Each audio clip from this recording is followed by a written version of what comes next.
ఓం నమో వెంకటేశాయ.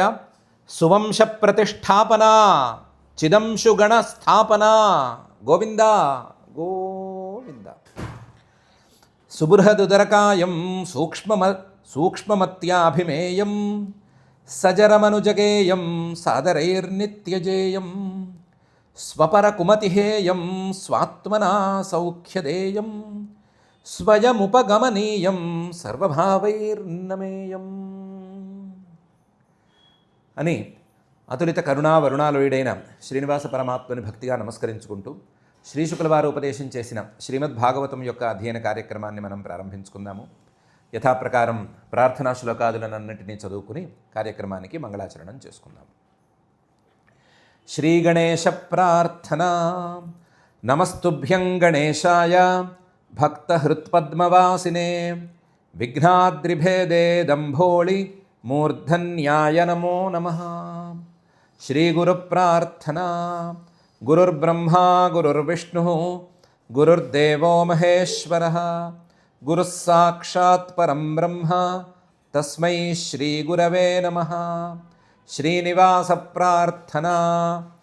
ఆగమ ప్రతిపాద్యాయ యాగమాలావితానినే ఆగమాపాయవర్జ్యాయ శ్రీనివాసాయ తే నమః. అథ సంకల్పః అస్మాకం ఉపాత్త సమస్త దురిత క్షయ ద్వారా బుద్ధిశుద్ధ్యర్థం విద్యాభివృద్ధ్యర్థం భక్తిజ్ఞానవైరాగ్యాది తదనుకూల సర్వసంపత్సమృద్ధ్యర్థం శ్రీపరమేశ్వర ప్రీత్యర్థం శ్రీమద్భాగవత పాఠం కరిష్యామహే.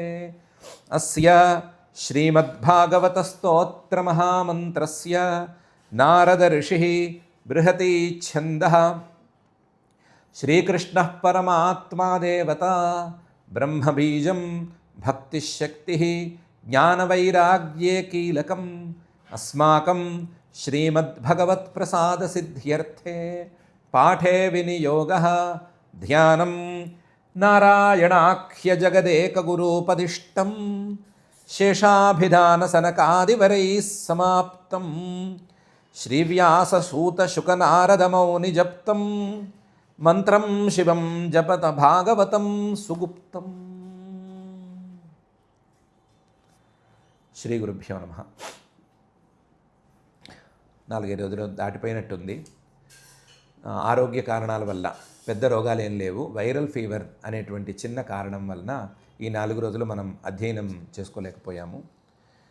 అయితే ఎక్కడున్నామంటే శ్రీ శుక్ల వారు 9వ స్కంధంలోని 21వ అధ్యాయంలో చెప్పిన రంతిదేవోపాఖ్యానం దగ్గర ఉన్నాము. రంతిదేవుడు అనే మహానుభావుడిని గురించి చెప్పి ఆ వ్యవహారాన్ని అక్కడికి పూర్తి చేసి రంతిదేవుడి యొక్క వంశ పరంపరని అక్కడికి పూర్తి చేసి ఆయన పిల్లలు కూడా ఆయనలాగానే తయారయ్యారు, ఆయన మనవలు వీళ్ళందరూ కూడా అలాగే తయారయ్యారు అని చెప్తూ పైన 19వ శ్లోకంలో 9వ స్కంధం 21వ అధ్యాయం 19వ శ్లోకంలో గర్గాచ్చినిస్తతో గార్గ్యః క్షత్రాద్ బ్రహ్మ హ్యవర్తత దురితక్షయో మహావీర్యాత్ తస్య త్రైయారుణిః కవిః అని మళ్ళీ కొత్త వంశాన్ని మొదలు పెడుతున్నారు. మన్యువు గారి గురించి ఇంతకుముందు చెప్పారు. ఆ మన్యువు గారి యొక్క 5వ పిల్లవాడు గర్గుడు అనే ఆయన యొక్క గర్గాత్ శిని, ఆయనకి పిల్లవాడు శిని అని ఆయన. ఆ శినికేమో గార్గ్యః అనేవాడు పిల్లవాడు. వీళ్ళందరూనేమో బ్రాహ్మణుల కింద మారిపోయారు. క్షత్రాద్ బ్రహ్మ హ్యవర్తత, క్షత్రియుకులంలోనే పుట్టారు కానీ తర్వాత వాళ్ళు బ్రాహ్మణులుగా పెరిగారు. దురితక్షయో మహావీర్యాత్, దాని తర్వాత ఏమో దురితక్షయుడు అనే మహానుభావుడు పుట్టాడు గార్గ్యుడికి. గార్గ్యుడికి మహావీర్యుడు పుట్టాడు, మహావీర్యుడికి దురితక్షయుడు పుట్టాడు. తస్య ఈ దురితక్షయుడికి త్రయ్యారుణిః కవిః అనే 2 పిల్లలు, పైన ఇంకొక పిల్లవాడు, 3 పుట్టారు. ఆ పై శ్లోకంలో పుష్కరారుణిరిత్యత్ర ఏ బ్రాహ్మణ గతింగతాః బృహత్ క్షత్రస్య పుత్రోభూత్ హస్తి యత్ హస్తినాపురం. 3వవాడు పుష్కరారుణి అని ఆయన, త్రయ్యారుణి కవి పుష్కరారుణి అని 3 పిల్లలు.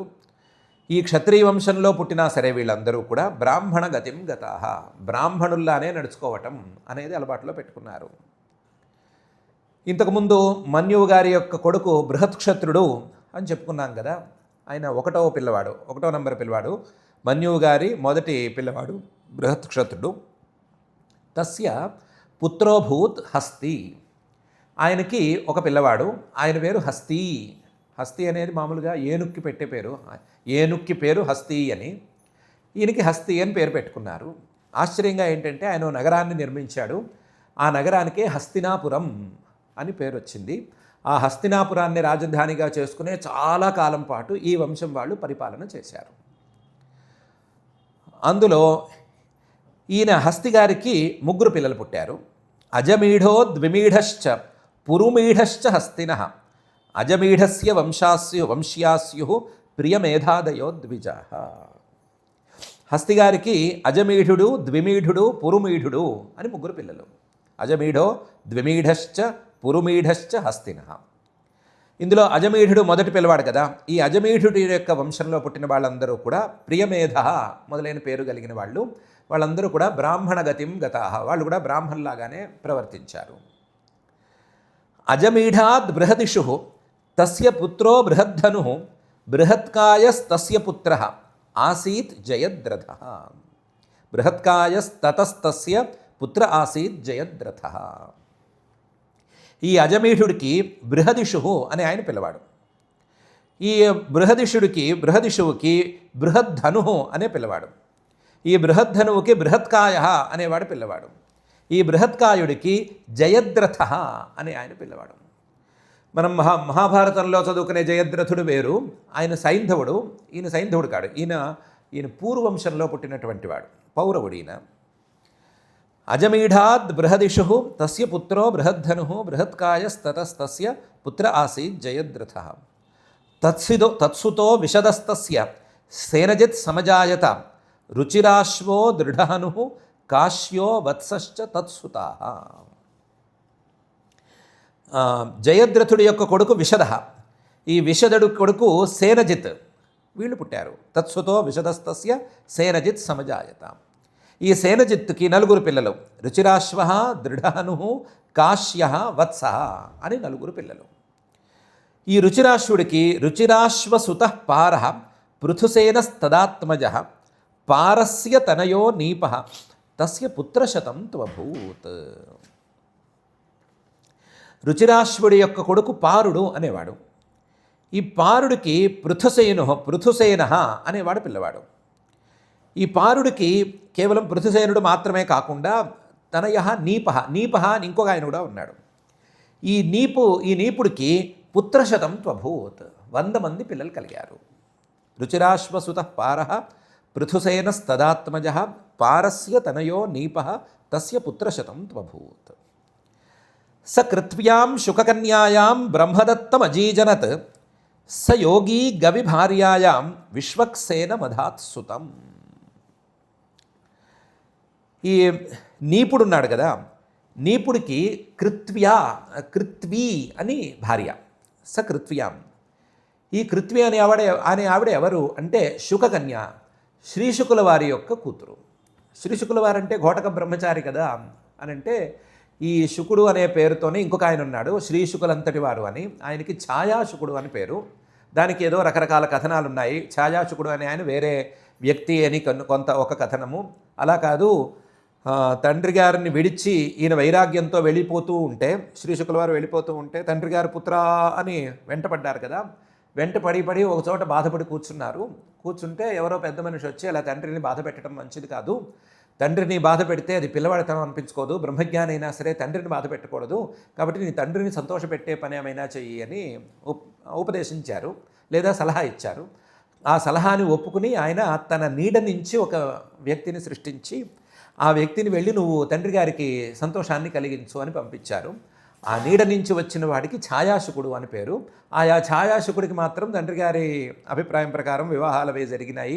ఆయనకి పిల్లలు పుట్టడం, మనవలు పుట్టడం ఇవన్నీ జరిగింది. మొత్తం ఆయనకి గార్హస్థ్యము, సంసారము ఇవన్నీ కూడా నడిచినాయి అని ఒక కథనం ఉంది. లేదు, ఈ ఛాయాశుకుడు అనేవాడు వేరు, లేదా ఈ శుకుడు అనేవాడే వేరు అనే మాట కూడా ఉంది.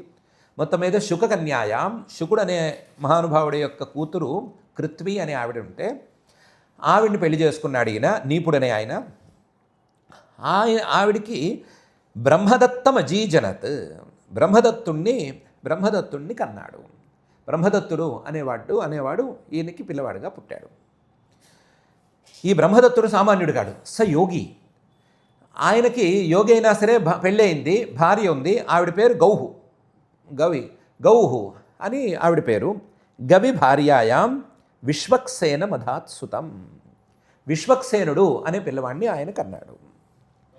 సకృత్వ్యాం శుకకన్యాయాం బ్రహ్మదత్తం అజీజనత్, స యోగీ గవి భార్యాయాం విశ్వక్సేన మధాత్సుతం. జైగీషవ్యోపదేశేన యోగతంత్రం చకారః, ఉదక్స్వనస్తతస్తస్మాత్ భల్లాదో బార్హదీషవాః.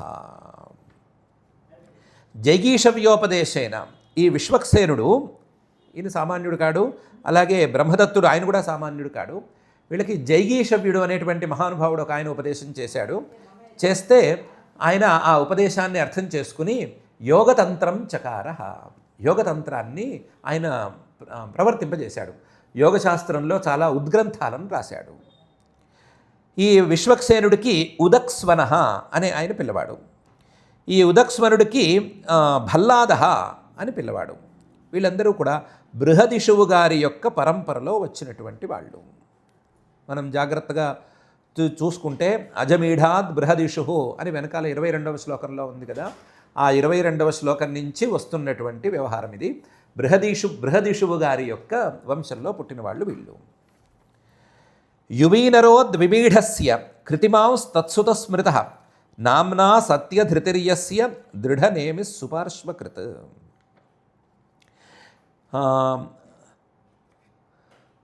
అజమీఢో ద్విమీఢశ్చ పురుమీఢశ్చ హస్తినః అని హస్తిగారి పిల్లలు ముగ్గురు చెప్పారు కదా, అందులో ద్విమీఢ అని 2 ఆయన. ఆ ద్విమీఢుడికి యువీనరః అనే ఆయన పిల్లవాడు, యువీనరుడికేమో కృతిమాన్ అనే ఆయన పిల్లవాడు, మళ్ళీ ఆయనకి కృతిమంతుడికి సత్యధృతి అని ఆయన పిల్లవాడు, సత్యధృతికేమో దృఢనేమికేమో సుపార్శ్వకృత్ లేదా సుపార్శ్వుడు అనే ఆయన పిల్లవాడు. యువీనరోద్విమీఢస్య కృతిమాంస్తత్సుత స్మృతః, నామ్నా సత్యధృతిర్యస్య దృఢనేమి సుపార్శ్వకృత్. సుపార్శ్వాత్ సుమతిస్తస్య పుత్రः సన్నతిమాంస్తతః, కృతిర్హిరణ్యనాభాద్యో యోగం ప్రాప్య జగౌ స్మ షట్. సుపార్శ్వాత్ సుమతి, సుపార్శ్వుడికి సుమతి అనే ఆయన పిల్లవాడు. తస్య పుత్రః, ఆ సుమతికి పిల్లవాడు సన్నతిమాన్ అనే ఆయన పిల్లవాడు. ఆయనకి కృతి అనే ఆయన పిల్లవాడు. హిరణ్యనాభుడు అనే ఆయన సన్నతిమంతుడికి పిల్లవాడు, ఆయనకి కృతి అనే ఆయన పిల్లవాడు. ఈ కృతి అనే ఆయన సామాన్యుడు కాడు, యోగం ప్రాప్య జగౌ స్మ షట్. లేదా ఈ కృతి అనే ఆయన హిరణ్యగర్భుడి యొక్క అనుగ్రహంతో యోగం ప్రాప్య, యోగశక్తిని లేదా యోగసిద్ధిని సమాధిస్థితిని పొంది జగౌ స్మ షట్, 6 ప్రత్యేకమైన సామల్ని చెప్పాడు. సుపార్శ్వాత్ సుమతిస్తస్య పుత్రः సన్నతిమాంస్తతః, కృతిర్హిరణ్యనాభాద్యో యోగం ప్రాప్య జగౌ స్మ షట్. సంహితాః ప్రాచ్య నామ్నాం వై నీపో హ్యుగ్రాయుధస్తతః, తస్య క్షేమ్యః సువీరోథ సువీరస్య రిపుంజయః. ప్రాచ్య సామలు అనేటువంటి సామల్లో ఒక రకమైన సామలకి 6 సంహితల్ని చెప్పాడు. 6 ప్రత్యేకమైన భాగాల్ని ఈయన మహానుభావుడు చెప్పాడు. ఈయన 6 భాగాల్ని చెప్పిన ఈ కృతి గారికి నీపహ అనే ఆయన పిల్లవాడు. మళ్ళీను నీపహ అని ఇంతకుముందు కూడా ఒకసారి వచ్చింది, ఇంకొక నీపుడిన. ఆ నీపుడికి ఉగ్రాయుధ అనే ఆయన పిల్లవాడు. ఈ ఉగ్రాయుధుడికేమో క్షేమ్య అనేవాడు, క్షేమ్యుడికేమో సువీరుడికేమో రిపుంజయ అనేవాడు పిల్లవాడు. సంహితాః ప్రాచ్యనామ్నాం వై నీపో హ్యుగ్రాయుధస్తతః, తస్య క్షేమ్యః సువీరోథ సువీరస్య రిపుంజయః. తతో బహురథో నామ పురమీఢో ప్రజోభవత్, నలిన్యామజమీఢస్య నీలశాంతిస్తుతస్తతః. ఈ రిపుంజయుడికి బహురథ అనే ఆయన పిల్లవాడు. ఇలా వీళ్ళందరూ ద్విమీఢుడి యొక్క సంతతికి చెందినవాళ్ళు. ఈ ద్విమీఢుడు రెండో పిల్లవాడు కదా, హస్తి గారికి రెండో పిల్లవాడు, అజమీఢుడి తరువాత ద్విమీఢుడు. ఈ ద్విమీఢుడికి తర్వాత మూడో ఆయన పురమీఢ అనే మూడో ఆయన ఉన్నాడు, కానీ ఆయన పెళ్లి చేసుకోలేదు. అప్రజ అభవత్, పెళ్లి చేసుకోకుండా సంతానాన్ని కనకుండానే ఆయన దారి ఆయన చూసుకున్నాడు. ఇది కాక అజమీఢుడని మొదటి పిల్లవాడు ఉన్నాడు కదా, ఆయనకి ఇంకో భార్య ఉంది, నలిన్యాం అజమీఢస్య. నలిని అని ఆవిడ పేరు. ఆ నలిని అనే ఆవిడకి నీలహ అనే ఆయన పిల్లవాడు, ఇంకొక భార్యకి ఇంకొక పిల్లవాడు. ఆయన వంశం కూడా బాగా అభివృద్ధి చెందింది. ఈ నీలుడికి శాంతి అనే ఆయన పిల్లవాడు. స్త్రీలింగంలో పెట్టుకోవాల్సిన పేరుని ఎందుకో పుల్లింగంలో పెట్టుకున్నారు, శాంతి సుతస్తత. ఈ శాంతికి సుశాంతి అనే పిల్లవాడు. తత్పుత్ర పురుజ, ఈ సుశాంతికేమో పురుజ అనే పిల్లవాడు. ఈ పురుజుడికి అర్క అనేవాడు పిల్లవాడు. ఈ అర్కుడికి భర్మ్యాశ్వ అనే ఆయన పిల్లవాడు. ఈ భర్మ్యాశ్వుడికి ముద్గలుడు మొదలైనటువంటి వాళ్ళు 5 పిల్లలు ఉండేవాళ్ళు. శాంతే సుశాంతిస్తత్పుత్ర పురుజోర్కస్తతోభవత్ భర్మ్యాశ్వస్తనయస్తస్య 50 ముద్గలాదయ. ఈ భర్మ్యాశ్వుడికి మొత్తం 5 పిల్లలు. 5 పిల్లల్లో మొదటి పిల్లవాడు ముద్గలుడు కాక యువీనరో బృహదిషు కాంపిల్య సంజయ సుతా భర్మ్యాశ్వ ప్రాహ పుత్రామే పంచానాం రక్షణాయహి. ఈ భర్మ్యాశ్వుడికి ముద్గలుడు అని మొదటి పిల్లవాడు కదా, 2 ఆయన యువీనరుడు, 3 ఆయన బృహదిషుభు, 4 ఆయన కాంపిల్యుడు, 5 ఆయన సంజయుడు. వీడు 5 పిల్లలు పుట్టారు. 5 పిల్లలు పుడితే ఈయన అడిగిన వాళ్ళకి ఓ మాట చెప్పుకుంటూ ఉండేవాడు ఎప్పుడు. భర్మ్యాశ్వ ప్రాహ, అందరితో ఓ మాట అంటూ ఉండేవాడు. ఏంటి? పుత్రామే పంచ, నాకు 5 పిల్లలు. నాకు 5 పిల్లలే ఎందుకున్నారంటే నా ఏలుబడిలో 5 ప్రాంతాలు ఉన్నాయి. 5 ప్రాంతాలకి రక్షకులుగా 5 ఉన్నారు, అందువల్ల నాకు 5 పుట్టారు అని చెప్పుకుని తిరుగుతూ ఉండేవాడు. పంచానాం రక్షణాయహి, నా ఏలుబడిలో ఉండే 5 ప్రాంతాలకి రక్షణ చేయడానికి వీళ్ళు సరిపోతారు, అందుకని 5 పిల్లల్ని ఇచ్చాడు భగవంతుడు అని చెప్పుకుని తిరుగుతూ ఉండేవాడు ఆయన. యువీనరో బృహదిషు కాంపిల్య సంజయ సుతా భర్మ్యాశ్వ ప్రాహ పుత్రామే పంచానాం రక్షణాయహి. విషయాణామలమిమే ఇతి పంచాల సంజ్ఞితా ముద్గలాద్ బ్రహ్మ నిర్వృత్తం గోత్రం మౌద్గల్య సంజ్ఞితం. విషయాణం, నా ఏలుబడిలో ఉండేటువంటి ప్రాంతానికి వీళ్ళు రక్షణానికి సరిపోతారు. అలం ఇమే, వీళ్ళు సరిపోతారు కాబట్టి నాకు 5 పిల్లలు చాలు అని అన్నాడు. అదేంటో ఆశ్చర్యం ఏంటంటే ఈ 5 పంచాలాహ అని పేరు పడిపోయింది. పంచ అలం అని ఆయన అంటున్నాడని పంచాలాహ అని ఏదో పేరు పడింది. క్రమక్రమంగా ఆ ప్రాంతాలకు కూడా 5 ప్రాంతాలకు కలిపి పాంచాల దేశం అనే పేరు కూడా వచ్చింది. ఆ ప్రాంతానికే పాంచాల దేశం అనే పేరు కూడా వచ్చేసింది. ఆ తర్వాతే ఈ పాంచాల రాజ్యము, ఆ రాజ్యంలో ఉండే రాజులు పాంచాలి, ద్రౌపది వీళ్ళందరూ కూడా క్రమక్రమంగా వచ్చారు. వీళ్ళలో ముద్గలహ అని పెద్ద ఆయన ఉన్నాడు కదా, ఆయన పెద్ద మహర్షి నిజానికి. ముద్గలాద్ బ్రహ్మ నిర్వృత్తం, ఆయన బ్రాహ్మణుడిగా ప్రవర్తించి ఒక గోత్రాన్నే, మౌద్గల్యం అనేటువంటి గోత్రాన్నే ఆయన ప్రవర్తింపజేశాడు. గోత్రం మౌద్గల్య సంజ్ఞితం. ఈ ముద్గలుడు అనేటువంటి మహానుభావుడికి కవల పిల్లలు పుట్టారు. మిథునం ముద్గలాద్ భార్మ్యాత్ దివోదాస పుమానభూత్ అహల్యా కన్యకాయస్యాం శతానందస్తు గౌతమాత్. ఆయన ముద్గలుడు వంశం మాత్రం సామాన్యమైంది కాదు. మిథునం ముద్గలాద్ భార్మ్యాత్, ఆయనకి కవల పిల్లలు పుట్టారు. అందులో కూడా ఎలాంటి కవలలు? ఒక ఆడపిల్ల, ఒక మగపిల్లవాడు, అలాంటి కవలలు. అందులో దివోదాస అనే పిల్లవాడు మగపిల్లవాడు. రెండో ఆడపిల్లేమో అహల్య అనే ఆవిడ అహల్యా కన్యక. ఈ అహల్యని తీసుకెళ్ళి గౌతమ మహర్షి గారికి ఇచ్చారు. గౌతమ మహర్షి గారికి శతానందుడు అనేటువంటి పిల్లవాడు పుట్టాడు. ఈ శతానందుడు అనేవాడు ఈ మహానుభావుడు జనక మహారాజు గారికి పురోహితుడుగా ఉన్నాడు. జనక మహారాజు గారికి గురువుగా ఉన్నాడు, వాళ్ళ ఆస్థానంలో ఉన్నాడు ఆయన. మిథునం ముద్గలాద్ భార్మ్యాత్ దివోదాస పుమానభూత్ అహల్యా కన్యకా యస్యాం శతానందస్తు గౌతమాత్. అయితే ఈ అహల్య విషయంలో చిన్న మళ్ళీ కథన భేదం ఉంది. ఈ అహల్య అనే ఆవిడ బ్రహ్మగారికి మానసపుత్రిక అని, బ్రహ్మగారు ప్రపంచంలో ఎక్కడా లేనంత అందాన్నంతా కలబోసి అహల్య అనే మహానుభావురాలను సృష్టించి ఈవిడ్ని కోరుకోని వాడికి ఈవిడ్ని ఇస్తాను అని సంకల్పించి కూర్చున్నాడని ఆ సంకల్పం ప్రకారం చూస్తే ప్రతి వాళ్ళు వచ్చి అహల్య నాకు కావాలంటే నాకు కావాలి అని కోరుకుంటూ ఉన్నారని, ఒక్క గౌతమ మహర్షి మాత్రమే అసలు అహల్య కాదు మరొకరు కాదు నాకు ఎవరూ అక్కర్లేదని కూర్చున్నాడని, అలా అక్కర్లేదు అనుకున్న వాడికే తీసుకెళ్ళి అహల్యని బ్రహ్మగారే కట్టబెట్టాడని ఒక కథనం ఉంది. ఎందుకో ఇక్కడ మాత్రం అహల్యని మామూలుగా మానవ వంశంలోనే చూపించారు. 2 రకాలు 3 రకాలు కథనాలు ఉండటం అనేది పురాణాల్లో చాలా సహజం. ఆ సహజమైన ప్రక్రియలోనే సాగుతోంది ఇది.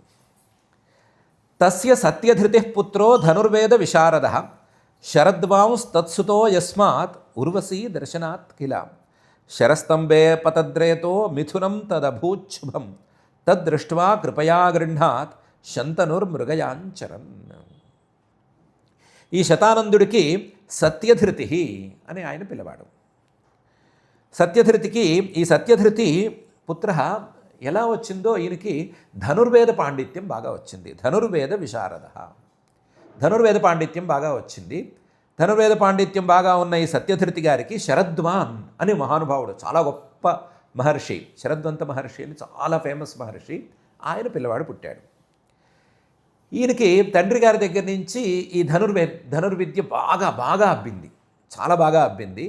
ధనుర్విద్యతో పాటుగా యోగ సిద్ధులు అవి ఇవి చాలా సిద్ధులు ఎన్నుకున్నాయి. చాలా గొప్ప మహర్షి ఈయన. ఆయనకి ఒకరోజు ఎందుకో ఉర్వశి అనే ఆవిడని చూడటం తటస్థించింది. ఉర్వశి దర్శనం చేసిన వెంటనే ఈయనకి మనస్సు కాస్తంత కదిలింది. అంతవరకు మనస్సు కదలటం అనేది తెలియని వాడు ఈయన. అలా కదిలేసరికి శరస్తంభే పతద్రేత, అక్కడ దర్భస్తంభం అంటారు, కట్టకట్టినటువంటి దర్భలు, ఆ దర్భలు ఉండేసరికి ఆ దర్భల్లో ఈయన యొక్క తేజస్సు పడేసరికి ఆ పడిన తేజస్సు రెండుగా విడదీసుకుపోయిన 2 భాగాల నుంచి 2 పిల్లలు పుట్టారు. అందులో మిథునం తదభూత్ శుభం, పుట్టిన పిల్లలు కూడా చాలా అందంగా, చాలా దీప్తిగా, చాలా కాంతిగా ఉన్నారు. తండ్రికి తగ్గ తనయులు అన్నట్టున్నారు. వాళ్ళని అక్కడ చూసి ఇది దైవ సంకల్పం, నా పని కాదు, నాలాంటి వాడి మనస్సు చలించడం ఏంటి, ఊర్వశి ఏంటి, వాళ్ళ తాతమ్మ వచ్చినా సరే చలించని వాడిని కదా నేను, ఇదేదో దైవ సంకల్పం ప్రకారం జరిగింది అని శరద్వంతుడు అక్కడే వదిలేసి వెళ్ళిపోయాడు. ఆయనకేమి ఆ పిల్లల మీద కనీసపు ఇది కూడా అభిప్రాయం కూడా లేదు, వదిలేసి వెళ్ళిపోయాడు. ఈ లోపల తద్దృష్ట్వా కృపయా గృహ్ణాత్ శంతనుర్మృగయాంచరన్, అక్కడికి వేటకు వచ్చిన శంతను మహారాజు గారు, ఈ భరత వంశంలోని మహారాజు గారు, అంటే పరీక్షిత్ గారి పై తరాల వాడు, ఒక మహానుభావుడు, ఆయన వేటకొచ్చి ఈ పసిపిల్లలిద్దరు ఏడుస్తూ ఉండటం చూసి అయ్యో పసిపిల్లలిద్దరా చక్కగా దర్భల మీద పుట్టారు, దర్భల మీద ఉన్నారు, చూస్తే ఎవరో పెద్ద మహర్షి గారి పిల్లలల్లే ఉన్నారు అని జాలిపడి ఎవరు చూసేవాళ్ళు లేరు కదా, ఆలనా పాలనా లేదు కదా, నేనే రాజ్యానికి తీసుకెళ్ళి ఎవరికొకరికి ఇచ్చి చక్కగా పెంచుతానులే అని అనుకున్నాడు. కృపయ, చాలా దయగా వాళ్ళిద్దరినీ చూసి కృపతో తీసుకెళ్ళారు కాబట్టి వాళ్ళిద్దరికీ కృపి అని పేరు వచ్చింది. కుమార కన్యాచ ద్రోణపత్ని అభవత్ కృపి. కుమార, ఆ కృపుడేమో పిల్లవాడు, కృపి అని ఆవిడ. ఆ కృపి గారినే మళ్ళీ ద్రోణుడికి ఇచ్చి పెళ్లి చేశారు. తర్వాత ద్రోణుడికి ఇచ్చి పెళ్లి చేసింది, వీళ్ళిద్దరూ రాజ్యంలో పెరిగారు. కృపి వీళ్ళిద్దరూ రాజ్యంలో పెరిగారు. కానీ ఈ ద్రోణుడికి కృపిని ఇచ్చినప్పుడు మాత్రం వాళ్ళిద్దరినీ మళ్ళీ అడవిలోకే పంపించేశారు. ద్రోణుడు మొదటి నుంచి అడవుల్లో ఉన్నవాడు, తర్వాత ఎప్పుడో మధ్య వయస్సులో లేదా పిల్లవాడు పుట్టిన తర్వాత బయటకు వచ్చాడు. శరస్తంభే పతద్రేతో మిథునం తదభూచ్ఛుభం తద్దృష్ట్వా కృపయా గృహ్ణాత్ శంతనుర్మృగయాంచరన్ కుమార కన్యాచ ద్రోణపత్ని అభవత్ కృపి అని శ్రీశుకుల వారు చెప్తున్నారు. దీంతో 36 శ్లోకాలున్న ఈ 21వ అధ్యాయం ఇక్కడికి పూర్తయిపోయింది. 9వ స్కంధంలోని 21వ అధ్యాయం పూర్తయింది. ఈ అధ్యాయంలో మొదటి భాగంలో రంతిదేవోపాఖ్యానం చక్కగా ఉంది. ఆ రంతిదేవోపాఖ్యానం తర్వాత మొత్తం అన్ని పేర్లుగానే ఉన్నాయి. ఆ పేర్లలో ఏదో జైగీషవ్యోపదేశాత్ యోగశాస్త్ర ప్రవర్తన అనేటువంటిది ఒక పాయింట్ ఏదో కనిపిస్తోంది చిన్నగా. అలాగే కృపుల యొక్క జన్మ వృత్తాంతం ఒకటి కనిపిస్తోంది. ఏదో సంహిత ప్రాహు అంటున్నారు, అది ఆ సంహిత సామ సంహిత ప్రాచ్య సంహితలేంటి, ఆ సంహితల్ని ఎక్కడి నుంచి చూసి ఏం ఉపదేశం చేశాడు, దాని రహస్యం ఏంటని బాగా వంట పట్టడం లేదు. పాంచాల రాజ్య ప్రవృత్తి ఎలా జరిగింది అనే సంగతి ఒక మాట చెప్పారు. అన్నీ చాలా చిన్న మైనర్ పాయింట్స్, ఈ మైనర్ పాయింట్స్ ఆ మేజర్ పాయింట్తో కూడినటువంటి ఈ అధ్యాయం ఇక్కడికి పూర్తయింది. మనం కొంచెం మధ్యలో విఘ్నం వచ్చి ఈ వరుసని పోగొట్టుకున్నాం కాబట్టి ఏదో తడబడుతున్నట్టుగా ఉంది, సరిగ్గా వరుస కూడా సరిగ్గా వెళుతున్నట్టు అనిపించడం లేదు. అందుకని ఈరోజు ఇక్కడికి ఆపేసుకుని మనం యథాప్రకారం పైన అధ్యయన కార్యక్రమం చేసుకుంటూ పోదాము. పైన కూడా ఎక్కువ పేర్లే ఉన్నాయి. ఇంకా 3 అధ్యాయాల స్కంధం ఇది. 21వ అధ్యాయం పూర్తయింది. 22, 23, 24. 22వ అధ్యాయం కొంచెం పెద్దది. 23వ అధ్యాయం పర్వాలేదు, చిన్నది పర్వాలేదు. మళ్ళీ 24వ అధ్యాయం కొంచెం పెద్దది. కొంచెం కర్మ, కొంచెం ఎక్కువగానే పెద్దది. ఆ అధ్యాయాలని యథాప్రకారం మనం అధ్యయనం చేసుకుందాము. మనకి మన వంశంలో అందరూ సవ్యంగా ఉండేటట్టు, మన వంశం సవ్యంగా పెరిగేటట్టు అనుగ్రహించమని యథాప్రకారం ఆ అతులిత కరుణా వరుణాలయుడైన శ్రీనివాస పరమాత్మని భక్తిగా ప్రార్థించుకుందాము. ఆ ప్రార్థనతోనే ఈ శ్లోకాల పారాయణ కార్యక్రమం చేసుకుందాము. అథ శ్రీమద్భాగవతే పారమహంస్యాం సంహితాయాం నవమస్కంధే ఏకవింశాధ్యాయే శ్లోకాః. గర్గాచ్ఛినిస్తతో గార్గ్యః క్షత్రాద్ బ్రహ్మ హ్యవర్తత. దురితక్షయో మహావీర్యాత్ తస్య త్రయ్యారుణిః కవిః. పుష్కరారుణిరిత్యత్ర యే బ్రాహ్మణగతిం గతాః. బృహత్క్షత్రస్య పుత్రోऽభూత్ హస్తీ యద్ధస్తినాపురం. అజమీఢోద్విమీఢశ్చ పురుమీఢశ్చ హస్తినః. అజమీఢస్య వంశ్యాస్యుః ప్రియమేధాదయో ద్విజాః. అజమీఢాద్ బృహదిషుః తస్య పుత్రో బృహద్ధనుః. బృహత్కాయస్తతస్తస్య పుత్ర ఆసీజ్జయద్రథః. తత్సుతో విశదస్తస్య సేనజిత్సమజాయత. రుచిరాశ్వో దృఢహనుః కాశ్యో వత్సశ్చ తత్సుతాః. రుచిరాశ్వసుతః పారః పృథుసేనస్తదాత్మజः. పారస్య తనయో నీపః తస్య పుత్రశతంత్వభూత్. సకృత్వ్యాం శుకకన్యాయాం బ్రహ్మదత్తమజీజనత్. సయోగీ గవిభార్యాయాం విశ్వక్సేనమధాత్ సుతం. జైగీషవ్యోపదేశేన యోగతంత్రం చకారః. ఉదక్స్వనస్తతస్తస్మాత్ భల్లాదో బార్హదీషవాః. యువీనరోద్విమీఢస్య కృతిమాంస్తత్సుతస్మృతః. నామ్నా సత్యధృతిర్యస్య దృఢనేమిః సుపార్శ్వకృత్. సుపార్శ్వాత్ సుమతిస్తస్య పుత్రः సన్నతిమాంస్తతః. కృతిర్హిరణ్యనాభాద్యో యోగం ప్రాప్య జగౌ స్మషట్. సంహితాః ప్రాచ్యనామ్నాం వై నీపో హ్యుగ్రాయుధస్తతః. తస్య క్షేమ్యః సువీరోऽథ సువీరస్య రిపుంజయః. తతో బహురథో నామ పురమీఢో ప్రజోభవత్. నలిన్యామజమీఢస్య నీలశాంతిస్సుతస్తతః. శాంతేః సుశాంతిస్తత్పుత్రः పురుజోర్కస్తతోభవత్. భర్మ్యాశ్వస్తనయస్తస్య పంచాసన్ముద్గలాదయः. యువీనరో బృహదిషుః కాంపిల్యः సంజయः సుతాః. ధర్మ్యాశ్వః ప్రాహ పుత్రా మే పంచానాం రక్షణాయ హి. విషయాణామలమిమే ఇతి పంచాల సంజ్ఞితాః. ముద్గలాద్ బ్రహ్మ నిర్వృత్తం గోత్రం మౌద్గల్య సంజ్ఞితం. మిథునం ముద్గలాద్భార్మ్యాత్ దివో దాసః పుమానభూత్ అహల్యా కన్యకాయస్యాం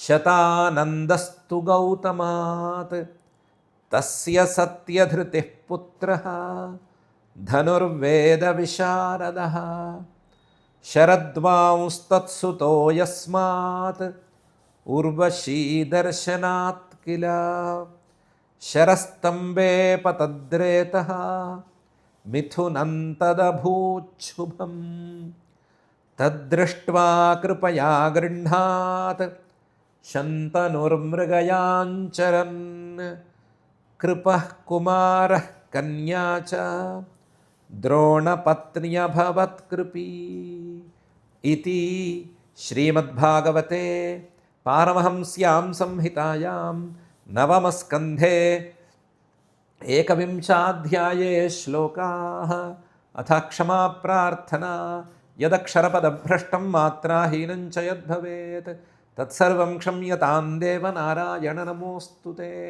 అథ భగవత్సమర్పణం కాయేన వాచా మనసేంద్రియైర్వా బుద్ధ్యాత్మనా వా ప్రకృతే స్వభావాత్ కరోమి యద్యత్ సకలం పరస్మై నారాయణాయేతి సమర్పయామి అథ లోకక్షేమ ప్రార్థనా సర్వే భవంతు సుఖినః సర్వే సంతు నిరామయాః సర్వే భద్రాణి పశ్యంతు మా కశ్చిద్ దుఃఖభాగ్ భవేత్ అథ మంగళం శ్రియః కాంతాయ కళ్యాణ నిధయే నిధయేర్థినాం శ్రీవేంకటనివాసాయ శ్రీనివాసాయ మంగళం.